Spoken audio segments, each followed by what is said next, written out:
Here's another better aircraft fabric video from Alaska about Oratex, the better aircraft fabric. So the plane and the wings that you see here are the first wings that were built in Alaska without rib stitching and without pop riveting. So these are wooden ribs with wooden cap strips, and the Oratex is glued directly to them. And even though there's tape on every rib, there are no stitches and no pop rivets. So this has been in service for over a decade now. And the airplane is owned by Randy Tyler. And here's the plane, and here's Randy. Yeah, I think we're looking at this to remember the timing. These wings I finished in 2014, or right in that area. So the plane I finished a little bit earlier, and I had a different set of wings on it. Then I wanted a stronger set of wings, so I built another set of wings that were a little bit longer, built a stronger Avid Magnum spec. So these are. And the engine you have now on it is 160 horse, or? Yeah, it's got a 155 horse turbocharged intercooled Rotax 912 on it. Yeah. And you fly a lot in the winter, yeah, as one can see with the skis and the snow. And, you know, some people have problems that the Oratex turns slack in the winter, but what I typically find out about that is that they failed to heat it long enough, hot enough, and they just didn't really, you know, follow the necessary procedures to the end. And I think you didn't have any problems about it turning slack in the cold. No, I fly this thing below 0 temperatures, and it's never gone slack on me. So I think you're right, Lars. It's just a matter of getting it heated, put on right and heated.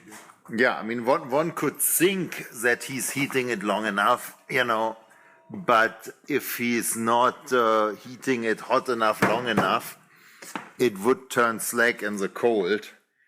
And all you would have to do to remedy is, you know, to heat it according to the book, you know, long enough, hot enough, and it won't turn slack again. And the not hot enough, not long enough can easily happen when the neighbor is charging his Tesla and there's a brownout, or if the Chinese-made extension cord is too long, you know, or, you know, stuffs alike. Yeah, you do heavy bush flying and hunting and fishing with the airplane, and so the video will be mixed with photos of your flying, photos that you took, photos that I took over the years. And yeah, that's right. I use it it's my kind of tool for getting out in the backcountry, so I've used it quite a bit for hunting and fishing and stuff, landing it in, you know, fairly rough area. I'm not what I consider a professional bush pilot by any means, but I do use it pretty much. You're certainly going where I will not go with any Citabria. Well, yeah, it does a lot. It does pretty good short field stuff. Yeah. Yeah, normally on big tires, if not on skis in the winter. Yeah, those are the tires there. Yeah. And let's look at the second airplane. So this one isn't quite done yet. It's just, it would have got the wings put on it sooner, but I kind of ran out of warm weather and too many airplanes in my hangar to store any of them outside.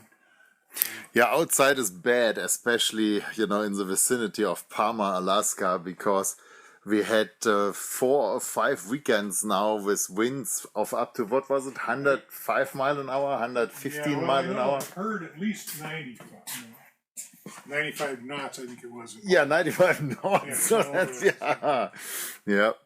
not healthy for airplanes outside and not healthy for some buildings. Like there were a lot of buildings where roofs and things got ripped off. Roofs torn off. And Yeah. So here we have a silver Oratex6000 covered fuselage, and the trim is painted on, so that's painted on. This is actually painted with aerosane paint, which is not an Oratex fabric, but it does show that you can paint Oratex with other paint. Yeah, coatings. I mean, it can be painted, to one's heart's content. You need to wash it, make sure it's clean. You don't need to scuff it. Right. You don't need to prime it. You just paint it, top coat it. And the Oratex fine line tape, the Oratex has a texture to it, so you don't want to have paint bleeding under it. That Oratex tape leaves a really nice line on the Oratex fabric too. Yeah, with the average masking tape, it's not gonna happen. It's not gonna work. The average masking tape will not be any kind of pleasing result, but agonizing wicking underneath. And so this special Oratex masking tape is like extra thick, gooey glue on it, and so it, so to speak, seals the texture, and that way prevents the bleeding underneath and the wicking. And when you peel it off, the glue may be left behind, but when you have the paint 100% dry, then you wash off the glue from the tape with our special soap, and that way it works around the wicking and bleeding problem. But here's some other feature that I think is really desirable and very interesting. So the seams of the Oratex to Oratex joints are covered with a tape that is somewhat glossy, and it kind of looks as if somebody painted the seam with a glossy paint, but in reality it's not paint. It's the Oratex subtype that's called Plot UVK, and it's not an Oratex subtype in the sense of being an Oratex, but the Plot is a product that's not a woven cloth, but it's a UV-proof product that comes in multiple colors and comes, for example, black glossy, but also comes black satin, and it's heat activated. It melts into the surface, and so with it you can seal the edge of the seam, and there's no edge. The way it melts into the surface when you heat it and massage it in there, it leaves no edge. So there is no tape edge, so to speak. And even though the stuff comes as a tape, it kind of blends into the surface by melting when you heat it and activate it. So it's a new trick in our box, and I really like the results of it. It's very easy to put on too, I found, because the peel off, or the tape part of it, is just enough stickiness to stick it down, and you can position it and move it, restick it, but it sticks it on good enough before you start ironing it with the iron to really, put it embedded into the fabric. you could reposition it 200 times, and it still sticks, and you can peel it back off if you don't get it on right. As long as you don't iron it. As soon as you iron it, it's on there forever. It's absolutely unremovable. Yeah. There's no way in hell to get it off. But as long as you're not heating it, you can try as often as you want to put it on in a different way. And I have this video where I'm putting N numbers on the Black Citabria. And, I admit I'm not a good craftsman, but I eventually got those N numbers on there. And I think the whole N number installation took 20 minutes or so. Yeah. And, repositioning it 20 times is of no consequence. You just do it, and only once you heat it, it becomes permanent, but then it really is permanent. Yeah. Well, in the unheated part of the hangar, we are getting colder and colder. And this winter here in Alaska has been cold, windy, and out west on the lakes you have up to 75 inches ice that we know of, and nobody has a longer ice auger. So the ice fishing will be tricky this year. Yeah, it might be tough. Yeah. Yep. Yeah, fortunately, I just got to say I had the professional assistance of Lars and Chris Kinney to do this tricky part of the airplane where you're transitioning from your turtle deck part to the tail surface. It's making those compound curves there. So with the three of us, it went really nice, but I'm glad I didn't tackle it by myself because that's the tricky part. We ended up doing it in actually the whole body in 5 pieces. So there's a belly, 2 side pieces, and 2 top pieces. So we could get through this. And the silver's a little tricky there too. So you don't, when you heat it too much, it kind of flushes it. Yeah, the silver is, out of the Oratex colors, the silver is, let's say, the most finicky. Like, for example, to do this with the Bücker white would be super hyper easy because it's so forgiving. But with the silver, if you heat it too much or if you are kind of too brutal with it, it will blush. And then it will kind of look as if you spray painted it, you know. And you want the uniform look and you don't want it like spray painted where it has like goofy features. Yeah. And so doing it this way, you know, assured that but if this would have been, yeah, for example, the Bücker white that is kind of beige colored, it takes compound curves and heating like crazy without any issues, you know.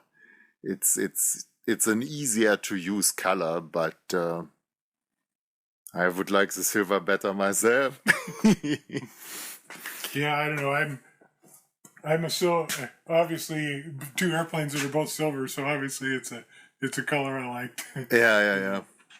Yeah, and I mean, I like the darker colors for Alaska because the snow melts, you know, like if you have a black airplane in Alaska, you don't need wing covers. As soon as the sun shines, the snow and ice will melt.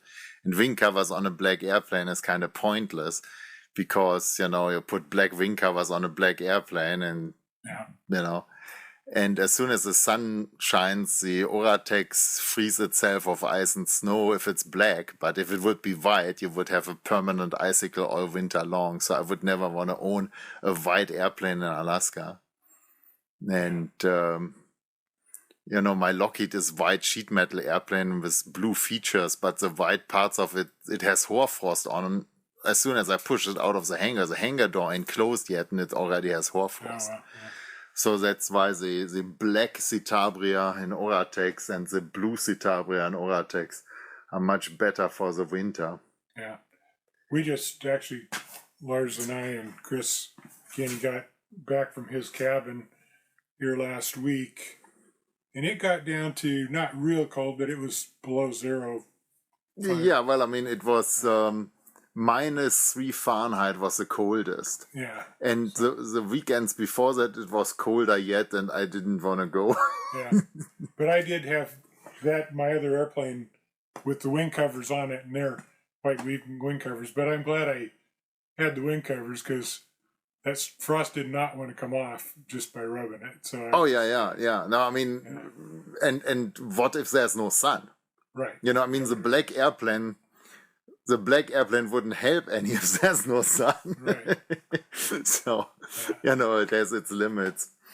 But, yeah. Well, I guess before we totally drift off into stories of hunting and fishing and stuff, we call it a day. And, yeah, maybe the next time we make a summer video out on a gravel bar. Sounds good. Perfect place to go burn a hot dog. Yep.